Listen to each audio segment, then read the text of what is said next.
Good day, Sir, Madam. I am Maria Karina Albindia from Ordaneta City, Pangasinan, Philippines. I am 47 years old, married. My educational attainment is high school graduate. I am the eldest of my siblings. I have one brother and one sister. I have experience as a domestic helper in Kuwait for 4 years. My main duties there are taking care of kids, cleaning the house, cooking, washing, and ironing clothes. I have experience also as a domestic helper in Hong Kong for 5 years.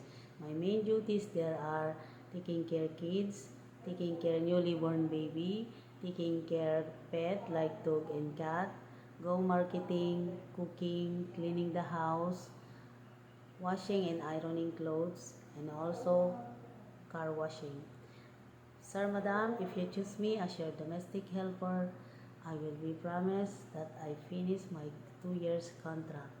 I am also hardworking, honest, and trustworthy. Thank you, Sir, Madam, and have a good day. God bless.